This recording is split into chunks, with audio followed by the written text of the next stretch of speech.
Hai guys, kita jumpa lagi dalam Success Story.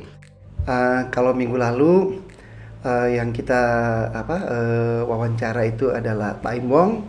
Tentunya pasti pemirsa semua pada nungguin dong. Kenapa nggak Paula juga? Nah, sekarang ada Paula nih di samping kita nih. Apa kabar nih Paula? Baik, Pak Syangka. Waduh, makasih nih udah luangin waktu nih. Sama-sama. Thank you juga lo udah bisa berpartisipasi di sini. Thank you, sama-sama nih. Terus gimana nih? Aku pengen tahu sedikit kan program aku ini Success Story. Tentunya ini adalah motivasi-motivasi buat kita punya penonton. Untuk misalnya setiap orang-orang yang sukses itu pasti ada kendala-kendalanya, pasti ada jatuh bangunnya kan. Nah di sini pengen tahu seperti apa sih perjalanannya Paula dari masa muda, terus pertama kali masuk ke dunia modeling ya. Modeling juga. Ya modeling juga, tingginya 183 ya. Kalau setara dengan saya 183 juga.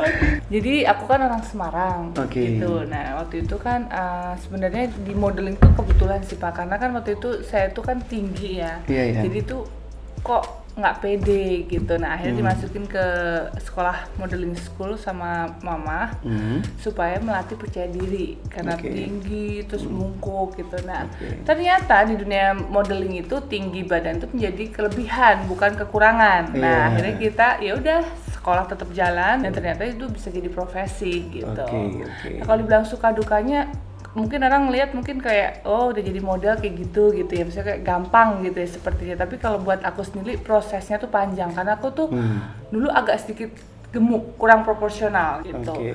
Jadi waktu pindah ke Jakarta pengennya mengepakkan sayap, pengen show-showian, show-seba, tapi nggak bisa karena memang badannya itu kurang proporsional gitu. Nah dari situlah karena penolakan sana sini akhirnya aku gimana ya caranya supaya aku tuh bisa kurus. Kepengen sih kurus tapi aku nggak kurus karena makan mulu. Perjuangan tuh kurusin badan. Akhirnya aku masuk ke fitness center. Aku pilih lingkungan yang positif, yang olahraga. Dari situlah akhirnya aku bisa mendapatkan badan yang proporsional untuk modeling gitu. Terus waktu mengajukan ulang ke modeling lagi, itu diterima gitu? Diterima, karena kan memang udah sesuai size apa gitu. Jadi emang bener-bener kalau buat aku tuh challenge-nya tuh dulu berat badan gitu. Nah di dalam kehidupannya Paula ini, kapan, dimana titik terendah Paula? Titik yang paling membuat Paula itu putus asa. Putus asa itu waktu pas bener-bener aku tuh pindah ke Jakarta tahun 2005 untuk kuliah. Aku kuliah waktu itu di London School buat PR. Nah di situ kan pengennya aku juga bisa kuliah, bisa juga karir modeling karena aku menemukan kayaknya passion aku di model gitu kan. Dan aku tuh di keluarga aku kan memang agak kurang didukung lah ya profesi itu.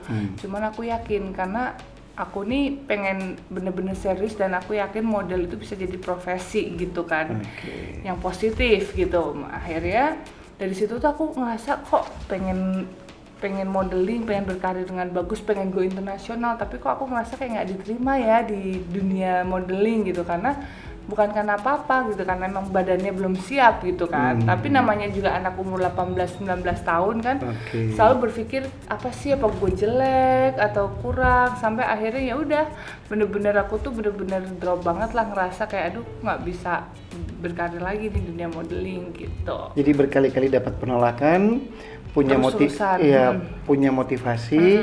Terus apa kriterianya yang mesti dikejar itu dilakukan, kemudian dikejar lagi. Iya, akhirnya berpikir kalau karena ketemu orang-orang itu yang positif, jadi kita memang harus memilih lingkungan Pak. Kalau bisa saya kasih ini ya, maksudnya kita kepengen jadi apa tuh kita harus tahu mau kita apa. Pertama, kedua kita harus memilih lingkungan kita, karena kalau lingkungan kita salah juga itu akan mempengaruhi. Ya kan. Akhirnya saya memilih dengan lingkungan yang positif, which is yang olahraga apa segala macam. Jadi saya merubah semua mindset, makan sehat, olahraga, terus kayak gitu. Ya udah, akhirnya diterima lagi di modeling, kerja pulang yang kayak gitu. Karena mending buat saya tuh mending saya ke gym lah daripada saya ngapa-ngapain gitu, misalnya ngabisin waktu yang nggak penting gitu.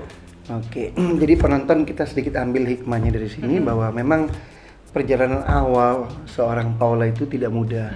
Pertama tinggi sudah mendukung tapi berat badan enggak. Dan untuk itu apa yang dilakukan oleh Paula ini adalah pertama merubah seluruh mindset, merubah lingkungan. Yang Paula lakukan adalah masuk ke lingkungan yang positif.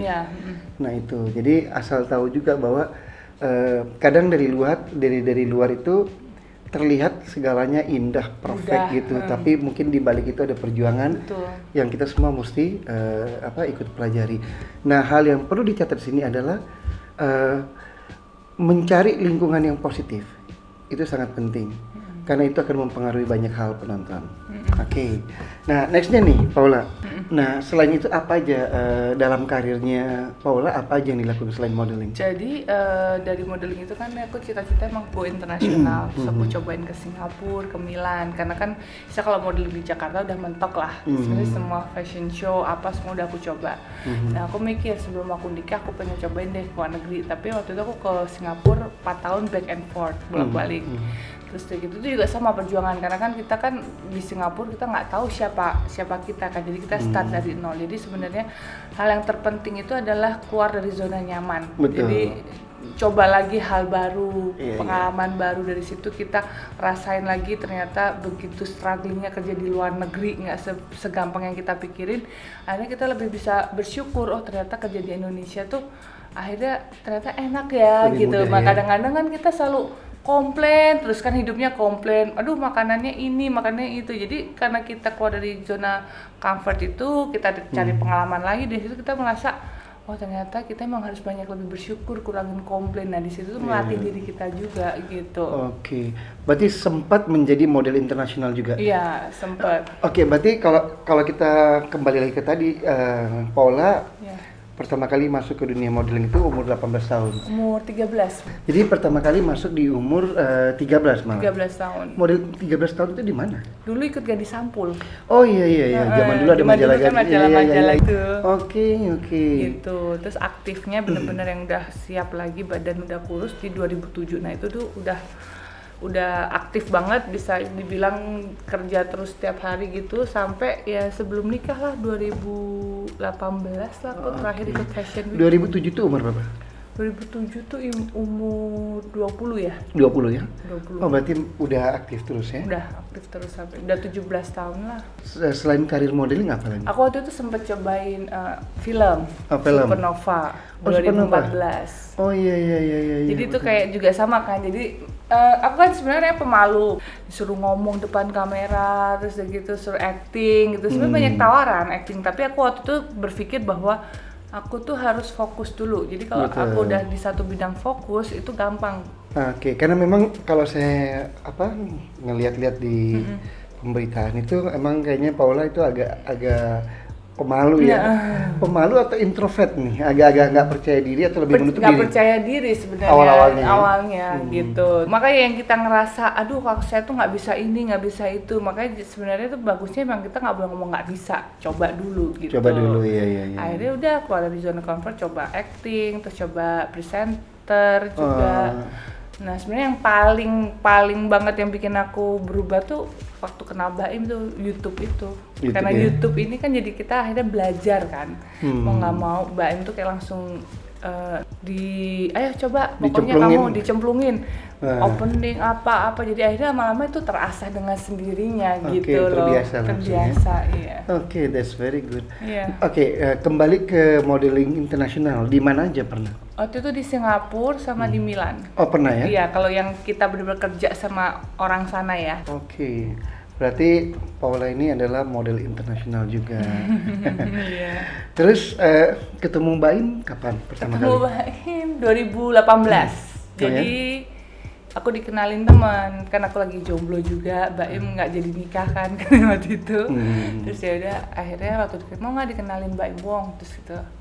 Aku mikir, Baim, Google dulu Baim tuh apa gimana ya? Tahu kan Baim kan agak ini kan gaul banget zaman dulu. Iya, nah ya udah, maksudnya kan aku pengennya serius gitu, pengen settle down lah, mau nikah, mau apa gitu. Ya udah, akhirnya pas disuruh kenalin, aku mikir-mikir, ternyata Baim akhirnya DM langsung, karena kan aku diajak ketemu nggak mau terus kan. Karena aku kan biasa lah, pasti orang juga mikirnya, oh pacaran sama model mungkin terlalu high demand, maksudnya banyak ininya gitu. Sama juga aku mikir pacaran sama artis nanti nggak punya privacy atau pasti dia masih gaul banget, pasti nggak serius, pasti ceweknya banyak, pasti gitu-gitulah ya, pasti ada prototype kayak gitu-gitu pastilah gitu. Jadi yang nembak duluan siapa nih? Baim. Oh, Baim ya? Pastinya.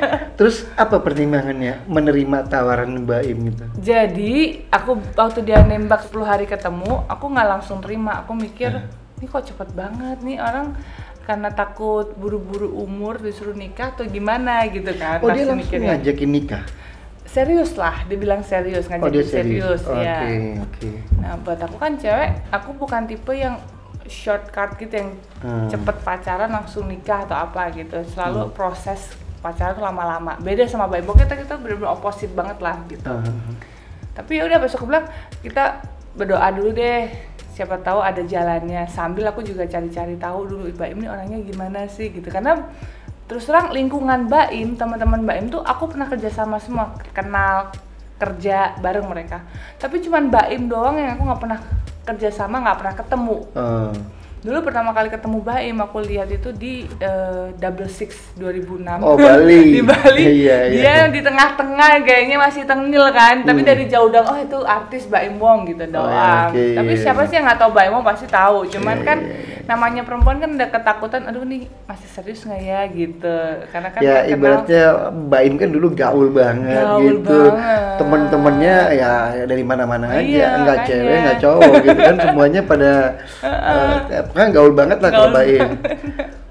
Terus akhirnya berani ambil keputusan? Akhirnya ya udah, karena ternyata banyak lah namanya orang kayak gitu, banyak yang negatif, banyak yang positif. Akhirnya aku ya udah berusaha membuka diri untuk kenalan lah langsung sama dia, lebih tahu secara pribadi, sama ya sholat sih, berdoa. Akhirnya kalau emang dia jodohku tolong dekatkan, ternyata emang malahan dideketin. Namanya perempuan tuh butuh lah materi ya kan, maksudnya biar supaya punya anak kan juga nggak murah apa segala macam, cuman bukan yang berlebihan gimana, yang penting laki-laki itu bisa bertanggung jawab dan rajin kerja lah, istilahnya bisa kerja.